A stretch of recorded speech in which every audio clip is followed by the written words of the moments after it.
Assalamualaikum warahmatullahi wabarakatuh. Perkenalkan, nama saya Marcelini Sirepin Burhan, NPM 2241108. Di sini saya akan menjelaskan materi mengenai kriteria penilaian investasi. Kriteria penilaian investasi mengacu pada faktor-faktor yang digunakan untuk mengevaluasi potensi keberhasilan atau keuntungan dari suatu investasi. Berikut adalah beberapa kriteria penilaian investasi yang umum digunakan. Yang pertama, return of investment. Mengukur tingkat pengembalian investment dalam bentuk persentase, yaitu perbandingan antara keuntungan bersih yang diperoleh dari investasi dengan jumlah modal yang diinvestasikan. Semakin tinggi ROI, semakin menguntungkan investasi tersebut. Nomor 2, risk management. Manajemen risiko. Evaluasi risiko yang terkait dengan investasi, termasuk risiko keuangan, operasional, pasar, dan lainnya. Investasi yang memiliki risiko yang lebih rendah cenderung lebih disukai, tetapi risiko yang lebih tinggi sering dikali berpotensi memberikan imbal hasil yang lebih besar. Nomor 3, time horizon. Menentukan periode waktu yang diharapkan untuk mencapai hasil investasi yang diinginkan. Beberapa investasi mungkin memiliki horizon waktu pendek, sementara yang lain memerlukan kesabaran untuk hasil jangka panjang. Selanjutnya, pentingnya memahami sumber dana. Yang pertama, memastikan kestabilan keuangan.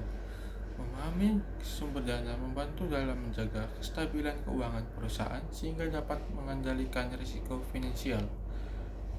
Yang kedua, memperkuat pengambilan keputusan. Dengan pemahaman yang baik tentang sumber dana, manajer dapat membuat keputusan investasi yang lebih baik untuk pertumbuhan perusahaan.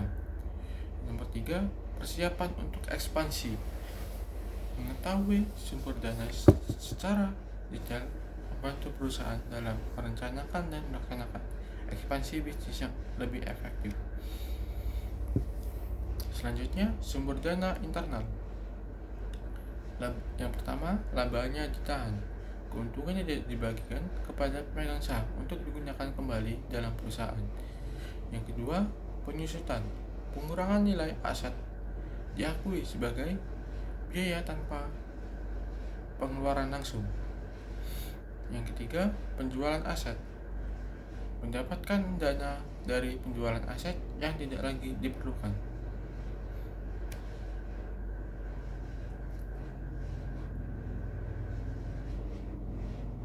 Selanjutnya,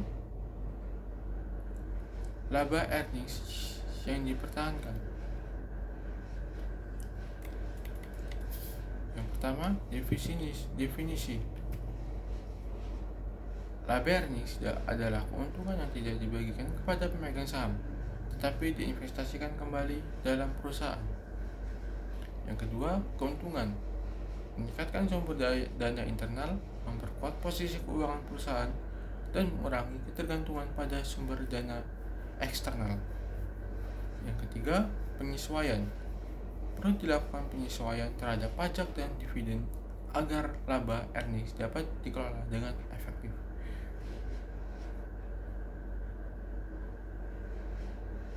Selanjutnya, depresiasi. Pengurangan nilai aset secara sistematis setiap periode akuntansi. Yang kedua, membantu menutupi pengeluaran penggantian aset tetap di masa depan. Yang ketiga, mengurangi keuntungan kena pajak dengan mengurangi pendapatan kena pajak. Selanjutnya, penjualan aset. Yang pertama, di mana digunakan. Aset tidak lagi diperlukan untuk operasi bisnis. Yang kedua, tujuan untuk memperoleh sumber dana tambahan. Yang ketiga, proses penjualan aset tak terpakai atau tidak produktif. Selanjutnya, sumber dana eksternal. Pendanaan ekuitas. Memperoleh dana dengan menjual saham perusahaan kepada investor yang dapat membantu pertumbuhan tanpa menimbulkan sebatang utang. Yang kedua, pendanaan utang. Mendapatkan dana melalui pinjaman yang dapat digunakan untuk investasi atau operasional perusahaan. Yang ketiga, hibah atau subsidi.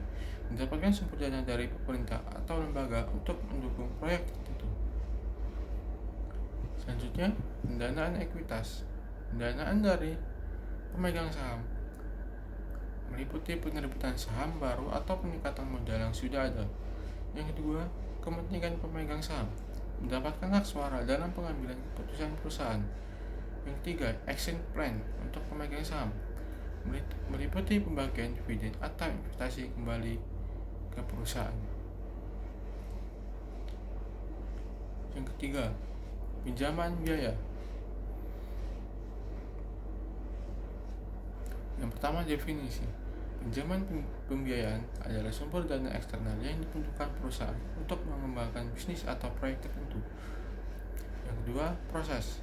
Umumnya melibatkan kesepakatan bunga dan jangka waktu pembayaran yang harus dipatuhi oleh peminjam. Yang ketiga, jenis. Dapat berupa pinjaman dari bank, obligasi korporasi, atau pinjaman dari lembaga keuangan. Baik, itu saja yang bisa saya jelaskan tentang materi kriteria penilaian investasi. Sekian, terima kasih. Wassalamualaikum warahmatullahi wabarakatuh.